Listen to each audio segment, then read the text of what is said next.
শ্রীকৃষ্ণ। জয় রাধা মাধব, জয় শ্রীকৃষ্ণ।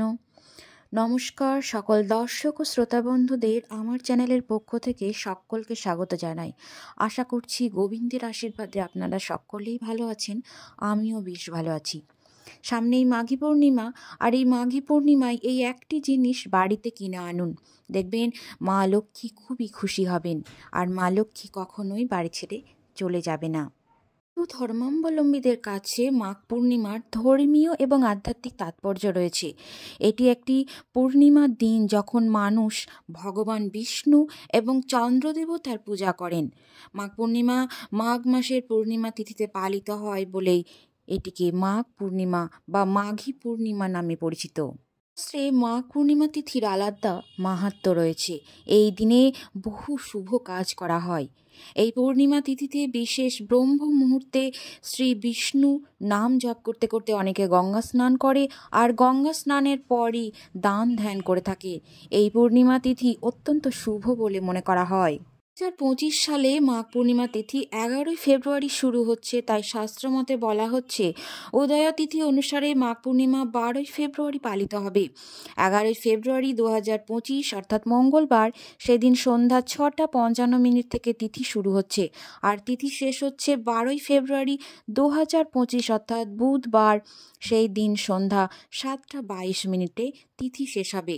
তবে 2025-এ উদয়া তিথি অনুসারে এবছর 12 ফেব্রুয়ারি অর্থাৎ বুধবার মাঘ পূর্ণিমা বা মাঘী পূর্ণিমা পালিত হবে।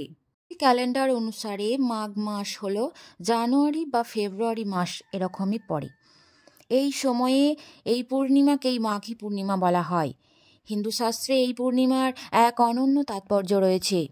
মাঘ পূর্ণিমায় পূজা বিধি অনুসারে যদি মাঘ স্নান, জপ এবং দান করা যায়, তবে ভগবান বিষ্ণু এবং মাতা লক্ষ্মীর আশীর্বাদ প্রাপ্তি করা যায়।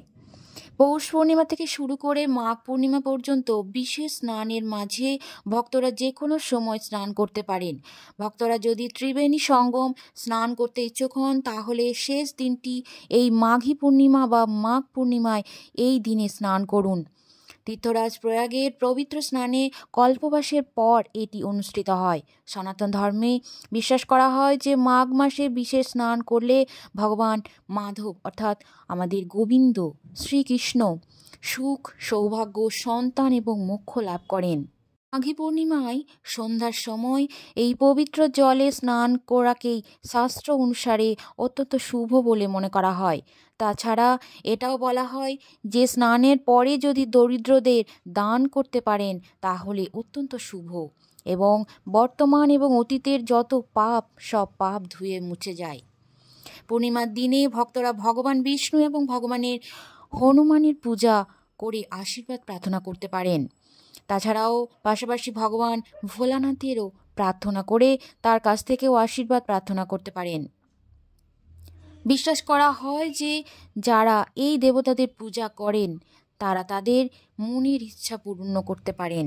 বিশ্বাস করা হয় যে এই মাসে দেবদেবীরা স্বর্গ থেকে পৃথিবীতে কিছু সময়ের জন্য আসেন এবং পবিত্র নদী গঙ্গার তীরে অবস্থান করেন।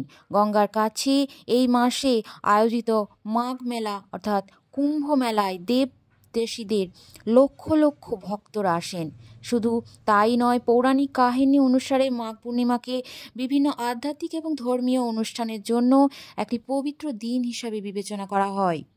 এবার জেনে নেব এই মাঘ পূর্ণিমার তিথিতে কোন জিনিসটি বাড়িতে কিনে আনবেন। মাঘ মাসের পূর্ণিমা তিথি অর্থাৎ মাঘী পূর্ণিমার দিনটি মা লক্ষ্মীর উদ্দেশ্যে নিবেদিত। সেই দিন এমন কিছু কাজ করবেন যাতে মা লক্ষ্মী খুশি হবেন। এর ফলে আপনার ঘরের অবস্থান করবেন সম্পদ ও সমৃদ্ধির অধিষ্ঠাত্রী দেবী মা লক্ষ্মী। মা লক্ষ্মীর আশীর্বাদে কখনোই সুখ সম্পদের অভাব ঘটবে না আপনার সংসারে। শাস্ত্র অনুসারে রবি পুষ্য যোগে বাড়িতে শ্রীযন্ত্র স্থাপন করলে লক্ষ্মী ও নারায়ণের আশীর্বাদ লাভ করা সম্ভব হবে। মনে করা হয় মাঘী পূর্ণিমায় বাড়িতে শ্রীযন্ত্র স্থাপন করলে সেই বাড়িতে পাকাপাকিভাবে বাস করেন দেবী লক্ষ্মী। সেই সংসারে কোনো অর্থ কষ্ট দেখা দেয় না। এই দিন বাড়িতে শ্রীযন্ত্র স্থাপন করা অত্যন্ত শুভ বলে মনে করা হয়। আসুন এবার জেনে নিই শ্রীযন্ত্র কী। এই যন্ত্র হলো হিন্দু তন্ত্রের শ্রীবিদ্যা শাখার একটি প্রতীক। এটি 9টি পরস্পর সংযুক্ত ত্রিভুজ দিয়ে গঠিত একটি চিত্র। এই যন্ত্রকে শ্রীচক্রও বলা হয়। এই যন্ত্র মধ্যে সবথেকে শক্তিশালী যন্ত্র হলো এই শ্রীযন্ত্র। শ্রীযন্ত্রকে ভগবতী ত্রিপুরা সুন্দরী যন্ত্র বলে মনে করা হয়। এই যন্ত্র শ্রীবিদ্যাও নামে পরিচিত। এই যন্ত্র পবিত্র যন্ত্র বলে মনে করা হয়। এই যন্ত্রের পূজা করলে আর্থিক সমস্যা দূর করা যায়। শ্রীযন্ত্রের ছবি এবং যন্ত্রটি বাড়িতেও স্থাপন করা যায়। শ্রীযন্ত্র বাড়িতে এনে তা কাঁচা দুধ ও গঙ্গা জল দিয়ে ভালো করে ধুয়ে নিন। ঠাকুর ঘরে একটি লাল সিল্কের কাপড়ের উপর এই যন্ত্রটি রাখুন। দিনে সোনার গয়না কেনা অত্যন্ত শুভ বলে মনে করা হয়। তবে যদি আপনি না কেনার সামর্থ্য হয়, তাহলে বাড়িতে যদি একটু সোনার গয়না বা কিছু সোনার জিনিস থেকে থাকে, তাহলে বাড়িতে তা হলুদ ও চন্দন দিয়ে পূজা করে একটা ধূপকাঠি জ্বালিয়ে দিন। তারপর হলুদ কাপড়ে মুড়ে তা আবার আলমারির লকারে রেখে দিন। দেখবেন শুভ ফল পাবেন এবং বাড়িতে ইতিবাচক শক্তির প্রভাব হবে। বন্ধুরা, ভিডিওটি এই পর্যন্তই ছিল। আশা করছি আপনাদের উপকৃত করতে পেরেছি। ভালো লাগলে বন্ধুদের সাথে শেয়ার করে নেবেন। আবারও দেখা হচ্ছে তোমাদের সাথে পরবর্তী ভিডিও নিয়ে। ততক্ষণে তোমরা সকলে ভালো থেকো, তোমার পরিবারের খেয়াল রেখো। গোবিন্দের আশীর্বাদ সকলের উপর বর্ষিত হোক। হরে কৃষ্ণা, রাধে রাধে।